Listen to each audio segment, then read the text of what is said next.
তারপরে যখন মুজিববাদ মুর্দাবাদ স্লোগান দেওয়া হতে থাকে একের পরে তখন তো এটা ওয়ান কাইন্ড অফ ইনভাইটেশন, যে তোমার এলাকায় এসে আমি তোমার নেতার বিরুদ্ধে স্লোগান দেব, তুমি কেন আমাকে মারছো না, এটা ওয়ান কাইন্ড অফ ইনভাইটেশন। এবং ঘটনাগুলো কিন্তু সেভাবে ঘটেছে।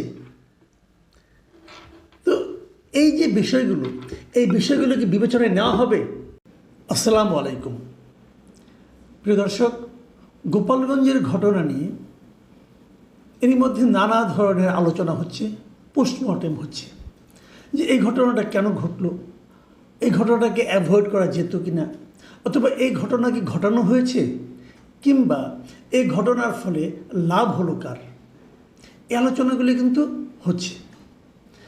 আমরা যদি ঘটনা প্রবাহের দিকে আরও একবার তাকাই, এরই মধ্যে আমরা দেখেছি এ নিয়ে বিভিন্ন দলের বিভিন্ন জনের প্রতিক্রিয়া। রাষ্ট্র প্রতিক্রিয়া দেখিয়েছে, যারা দায়ী তাদেরকে বিচারের আওতায় আনা হবে।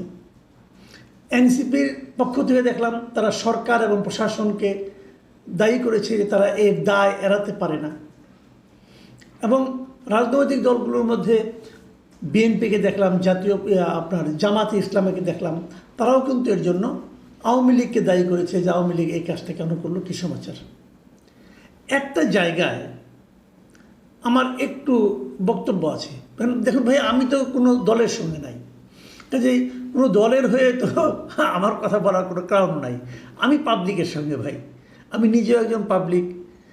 আমার প্রশ্নটা হলো যে সবচেয়ে বড় অপরাধটা কে করেছে সেটা একটু বোঝার চেষ্টা করি আমরা।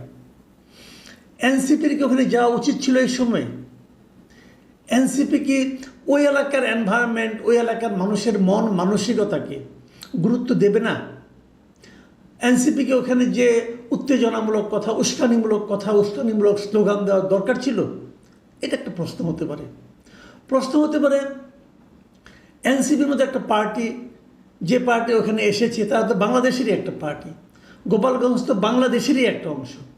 এনসিপি একটা পার্টি, পলিটিক্যাল পার্টি, সে কি তার রাজনৈতিক কর্মকাণ্ড বাংলাদেশের যে কোনো জায়গায় চালাতে পারবে না? তার কথাগুলো আপনার বিপক্ষে যেতে পারে, তাহলে কি আপনি তাকে অ্যাটাক করবেন? এটাও একটা প্রশ্ন।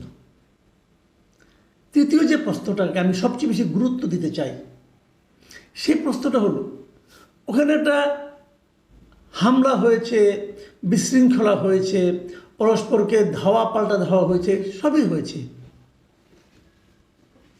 পুলিশ, আর্মি তারা ছিলেন, ভাই গুলি করতে হবে? মানুষকে আপনি মেরে ফেলবেন পাখির মতো? কি এমন ঘটনা ঘটেছিল যে গুলি না করলে হতো না? আমরা তো অনেকগুলি ভিডিও দেখলাম, আমি নিজে একটা ভিডিও দেখলাম, আমাকে একজন পাঠিয়েছেন। সেই ভিডিওতে দেখলাম যে আর্মিরা কীভাবে গুলি করছে, টার্গেট করে করে গুলি করছে, এবং যাদেরকে সামনে যদি কেউ দাঁড়িয়ে থাকতো তাদের প্রতি আক্রমণাত্মক ভঙ্গিতে, তাহলে আমি মানতে পারতাম যে আক্রমণ থেকে বাঁচার জন্য তারা গুলি করছে। লোকজন পালিয়ে যাচ্ছে, পেছন থেকে গুলি করছে, এর কি করে বিচার হবে না? হওয়া উচিত না? এটা কেন? এটা কি আপনি পারেন? অথচ এই আর্মির কিন্তু, এই সেনাবাহিনীর কিন্তু আমরা প্রশংসা করেছি গত জুলাই আন্দোলনে। তারা বলেছিল তারা নিরীহ জনগণের উপর বন্দুক চালাবে না, গুলি চালাবে না। তো এখন তো আপনি নিরীহ মানুষকে মারলেন, তাহলে কি আর্মির ক্যারেক্টার চেঞ্জ হয়ে গেছে? অথবা আর্মিকে যারা অর্ডার দেন তাদের মানসিকতা চেঞ্জ হয়ে গেছে? এটা কেন? বলা হচ্ছে অ্যারেস্ট করা হচ্ছে, বিচার করা হবে, তো বিচার তো হত্যার বিচার হবে না। এর আগে আমরা দেখেছি যে মিরপুরে একটা হত্যাকাণ্ড হয়েছে, এরকম একটা মবের মধ্যে কেউ যে মারা গেছে, পুলিশের গুলিতে মারা গেছে, গত জুলাই আন্দোলনে আমরা দেখেছি। একটা হয়তো নেত্রকোনায়, কিশোরগঞ্জে একজন মারা গেছে, এরকম হয়েছে। সেই মামলায় কিন্তু হুকুমের আসামি হিসেবে স্বরাষ্ট্রমন্ত্রীকে রাখা হয়েছে, তৎকালীন প্রধানমন্ত্রীকে রাখা হয়েছে। তো এখন এই যে হত্যাগুলো হলো, এর জন্য আপনি কাকে আসামি করবেন? আচ্ছা, কীভাবে করবেন? মামলাই তো হয়নি, নাকি হয়েছে? কি কোনো মামলা? এই যাদের মারা গেল, ওই ফ্যামিলির মানুষের কি মৃত্যুর প্রতি তাদের কোনো মূল্য নাই? ওই জীবনগুলির কোনো মূল্য নাই? আমি দেখলাম একটা মারা গেছে একজন, তার মা বলতেছে এখন আমার সংসার কিভাবে চলবে? ওই সংসারের দায়িত্ব কি রাষ্ট্র নেবে? অনেকে মারা গেছে যারা নাকি পথচারী ছিল, যারা কোনো রাজনীতির সঙ্গে জড়িত না। সেই হত্যার দায় কে নেবে? আমি তো এখন পর্যন্ত কোনো সরকারি বিবৃতিতে অথবা প্রেস নোটে নিহতদের প্রতি কোনো সমবেদনা দেখলাম না। বরঞ্চ অ্যারেস্ট করা হচ্ছে কাদেরকে? ওই এলাকার মানুষকে। পুলিশ যখন অ্যারেস্ট করবে তারা কী দেখে অ্যারেস্ট করবে? তাদের কাছে কি ভিডিও ফুটেজ দেখে অ্যারেস্ট করবে, নাকি তারা কী দেখে অ্যারেস্ট করবে? কেউ মিছিল করেছে, ওটা আপনি অ্যারেস্ট করতে পারেন। যে মিছিল করবে, যদি কেউ বঙ্গবন্ধুর জন্য মিছিল করেন, বঙ্গবন্ধুর পক্ষে স্লোগান দেন, আপনি তাকে তো আটকাতে পারবেন না। বঙ্গবন্ধুর পক্ষে স্লোগান যে কেউ দিতে পারে, আওয়ামী লীগ না করেও দিতে পারে, পারে নাকি? যে বঙ্গবন্ধু তো আওয়ামী লীগের প্রপার্টি না। যে জিনিসটা আওয়ামী লীগ তাদের প্রপার্টি বানানোর চেষ্টা করেছিল গত 15 বছর, and that was A blunder.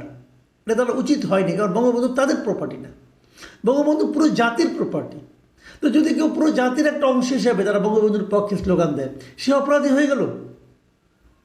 দেখুন, মিটিং শেষ হওয়ার পরে অনেকের আমরা লাইভ দেখেছি, অনেক সময় সেই লাইভে দেখা গেছে মিটিং শেষ হওয়ার পরে কিন্তু ওখান থেকে স্লোগান দেওয়া হয়েছে, মুজিববাদ মুর্দাবাদ।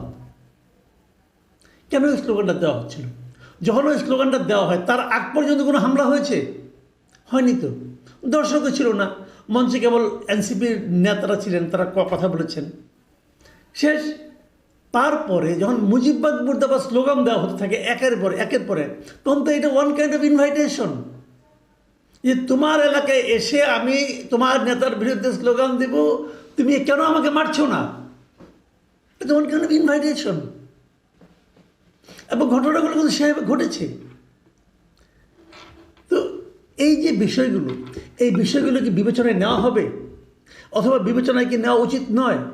দেখুন, আমি এর মধ্যে যতগুলি বিবৃতি পড়েছি, পলিটিক্যাল অথবা নন পলিটিক্যাল, একটা মাত্র বিবৃতি যেটা আমাকে টাচ করেছে, এই বিবৃতিটা দিয়েছেন কয়েকজন ইউনিভার্সিটি শিক্ষক এবং বুদ্ধিজীবী এবং সুশীল সমাজের লোক। এই আনু মোহাম্মদ, সামিনা লুৎফা, ওনাদেরই সংগঠন, নাম হলো গণতান্ত্রিক অধিকার কমিটি। তারা কি বলেছিলেন শুনেন। এদের কথাটা আমার পছন্দ হয়েছে বলে আমি এটা আপনাদেরকে একটু পড়ে শোনাচ্ছি। তারা লিখেছেন যে গত বছর 16 জুলাই যেটা হয়েছিল সেটা উল্লেখ করে, যে রংপুরে বেগম রোকেয়া বিশ্ববিদ্যালয়ের আবু সাইজিদের মারা গেল ঠিক 1 বছর পর গতকাল আবারও একই চিত্রের মুখোমুখি হতে হয়েছে গোপালগঞ্জে। এই ঘটনার পর রাষ্ট্রের আচরণ গভীর উদ্বেগ তৈরি করেছে। তারা কিন্তু রাষ্ট্রের আচরণকে ভালো বলছেন না, প্রশংসা করছেন না, কিন্তু করা তো উচিত ছিল, কারণ এই রাষ্ট্র তো আগের স্বৈরাচারী সরকারের রাষ্ট্র নয়। তিনি বলেছেন, মানে ওনাদের বিবৃতিতে বলা হয়েছে যে এনসিপির সমাবেশে হামলার বিষয়ে সরকার ও পুলিশ দ্রুত তদন্তে সক্রিয় হলেও পুলিশের গুলিতে নিহত 4 জনের মৃত্যু নিয়ে এখন পর্যন্ত উচ্চ পর্যায়ে তদন্ত, দায় নির্ধারণ বা ন্যূনতম মানবিক প্রতিক্রিয়া দেখা যায়নি। এই একপাক্ষিকতা শুধু রাষ্ট্রের দায়িত্বহীনতার পরিচয় নয়, এটি নাগরিক জীবনের মর্যাদা ও নিরাপত্তার প্রশ্নেও ভয়াবহ বার্তা বহন করে। যে কথাটা একটু আগে আমি বললাম, যে এই 4 জন কি দেশের নাগরিক নয়? এই 4 জনের প্রতি কি এই রাষ্ট্রের কোনো দায়িত্ব নাই? এই 4 জনের দিকে গুলি না ছুড়লে কি মানে থামানো যেত না কিছু? আমরা তো দেখিনি। ওই লোকগুলি তো আপনার মানে সাজোয়া গাড়িতে উঠে চলে আসলেন।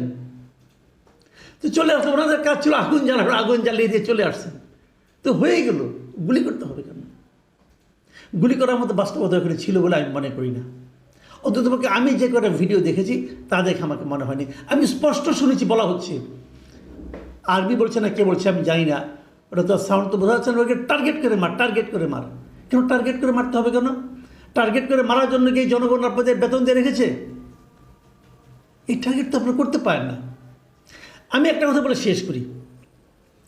অপরাধ বিজ্ঞানের একটা কথা আছে, যখন কোনো অপরাধ ঘটে তখন তোমরা প্রথমে দেখবা এই ঘটনার বেনিফিশিয়ারিকে, মানে এই ঘটনা ঘটলে কার লাভ হয়। বলুন তো কালকের ঘটনার বেনিফিশিয়ারিকে? গোপালগঞ্জের মানুষ বেনিফিশিয়ারি নন। এই ঘটনার বেনিফিশিয়ারি হলো যারা নির্বাচনকে পিছিয়ে দিতে চান, যারা আরও অনেক দিন একটা অনির্বাচিত সরকার আমাদের উপর চেপে থাকুক সেটা চান, যারা নির্বাচন করার জন্য আরও প্রস্তুতি নেওয়ার জন্য সময় চান, আমার ধারণা তারা। প্রিয় দর্শক, এখানে পর্যন্তই। আল্লাহ হাফিজ।